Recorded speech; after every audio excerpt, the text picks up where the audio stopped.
Bonsoir à tous. Donc c'est une partie d'un texte d'un ouvrage que j'ai écrit, La société de communication et ses paradoxes, suivi d'un recueil humoristique. Et là, c'est la partie sociétale. Inspiré par mes aventures dans l'univers artistique et dans la vie quotidienne, j'ai eu envie de partager à travers quelques écrits et questionnements sur le ressenti des gens et de la société concernant les moyens modernes avec leurs avantages et inconvénients qui nous servent à communiquer, mais pas forcément mieux qu'avant.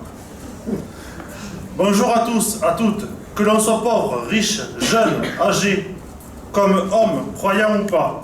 Aujourd'hui, on a Internet, la modernité, de la téléphonie, mais pourtant on se voit moins et on ne se contacte plus comme avant. Alors qu'avant, il n'y avait que le téléphone fixe et pas le portable. Et étonnamment, il y avait plus de rapports humains, d'entraide, que ce soit par le travail, la santé ou l'amour.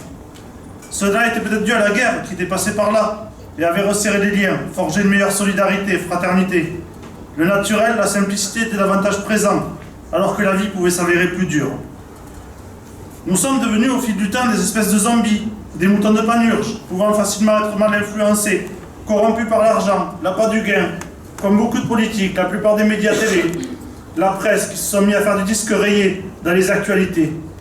L'information est intoxiquée par l'intox de l'actualité, qui rend parano, qui peut faire du buzz, de choses ridicules, comme entre autres le phénomène d'Abila, issu de la télé-réalité. Le modernisme, lui, peut avoir du bon, sauf qu'on en retire véritablement le mauvais, les trois quarts du temps, en se faisant endoctriner par des publicités commerciales, de voitures, d'assurances, de banques, de sodas, de malbouffe, comme les fast-foods. Faisons le nécessaire pour éviter trop de généralités, chacune nos personnalités, nos différences, nos ressemblances, nos couleurs de peau. Nos goûts sont peut-être complémentaires. Au lieu de se diviser, rétablissons un meilleur équilibre dans notre corps, ainsi que dans le monde, les uns envers les autres. Ouais!